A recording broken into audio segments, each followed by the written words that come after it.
What's going on YouTube? It's your man Griff, and listen, we're gonna get into my 1,000-mile review. I'll let you guys know what I think about this car after the first 1,000 miles. Let's get into it.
All right, guys, let's get into it. Exterior styling. Listen, after 1,000 miles, I'm still enjoying the way this car looks and feels. In fact, the car gets a lot of attention. Wherever I go, somebody either pulls me over, flags me down. What year is it? What kind of car is it? Some folks even ask. But after 1,000 miles, I'm still enjoying the look and feel of this vehicle. In fact, while I was shooting this very video, a guy pulled up in the parking lot in a Porsche and said how nice this thing was. Said he loves the car. I told him, I said, hey, I like your car. It's pretty nice. He said, yeah, but Chevy did a fantastic job with this thing, and it looks far different than any Porsche I've ever owned. So that was a compliment. I appreciated that. But as far as the styling goes, guys, bar none. To me, better than any Corvette ever produced. But that's Griff's opinion. Everybody is entitled to their own. Now, as we know, they've modeled this thing off of the Ferrari. And as you can see, the Pista looks pretty good, but when you take a look at the Corvette, it looks equally as good. And when you take a look at some of the interior styling on this vehicle, I'm going to show you what the Pista looks like, okay? This is what the Pista looks like, okay? Much more expensive vehicle. And now here's the equivalent Z06 interior. As you can see, it's equally as beautiful. And of course, here's Griff's interior. I had to throw that in. So listen, you guys know I'm 6'4" as far as interior. Plenty of seating space. I have plenty of room. As you can see, I've got plenty of leg room in this car. I'm 6'4", so tall guys, you're not going to have any issues. In fact, my backrest is not even fully back, okay? If I put that backrest all the way back, I'd have a hard time reaching the steering wheel. So there's plenty of room in the car, okay? So as far as the interior styling goes, after 1,000 miles, I'm still enjoying it. The car feels super comfortable, and I have no complaints there. Let's take a look at the performance.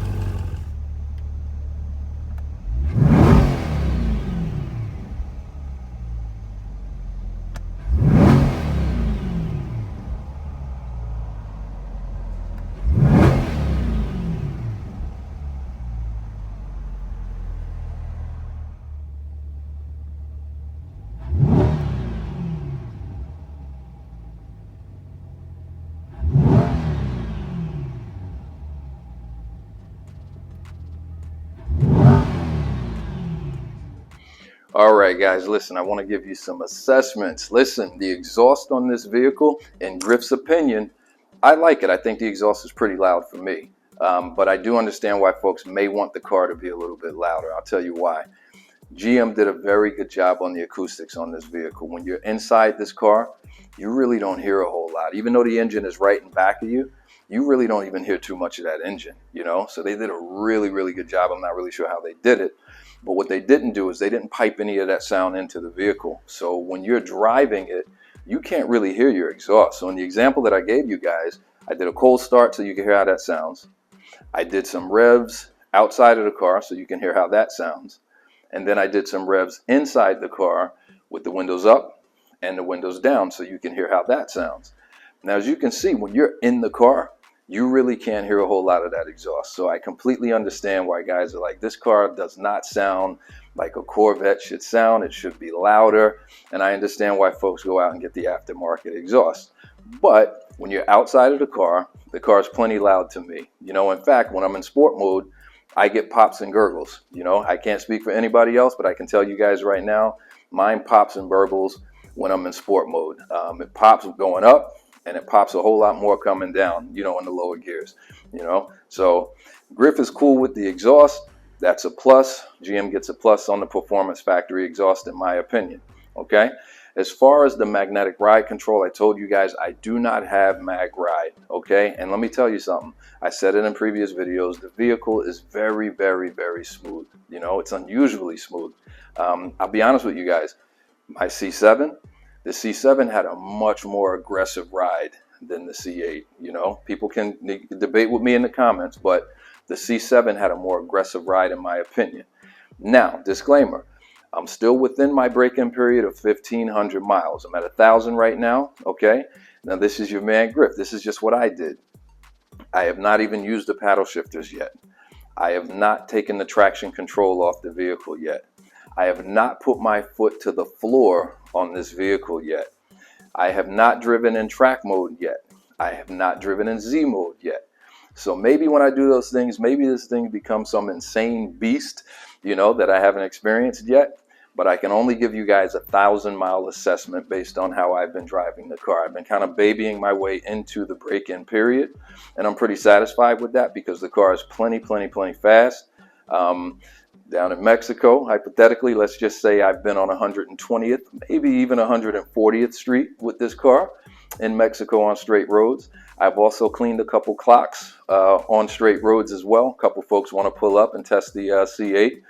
I had to let them know what was under the hood, and I did all of that without putting my foot to the floor. You know, again, I'm not fully broken in, and with this dual clutch transmission, guys, to be honest with you, I'm a little bit nervous, so I'm just kind of easing my way into the break-in. Once I get to 1,500 miles, you know, then I'm gonna, you know, I'll put my foot to the floor on this vehicle.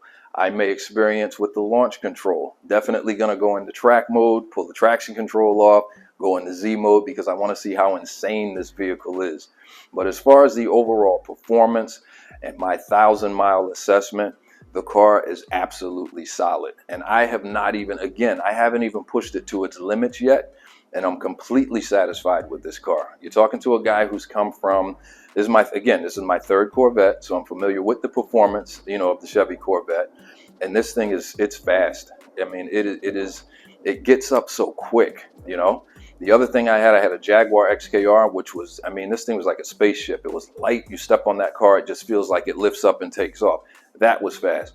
Well, this thing is quick, and I haven't even fully tested it yet. So it's got Griff's approval. Again, I have not even gone completely nuts with the car yet, and it's got my approval. So that is my 1,000-mile assessment. Check out the rest of the video. We got a couple more things to go to before we close out. But listen, I need you guys to subscribe if you like the content. Hit that like button, the thumbs up. It promotes the video. And let's hang in there and watch the rest of this. And I'll catch you guys next week. Well, guys, after 1,000 miles, I guess she's a keeper. I can officially take the plastics off. Listen, hope you enjoyed the video. Don't forget to hit that subscribe button, hit that thumbs up button. And I'll see you guys next Sunday. Peace.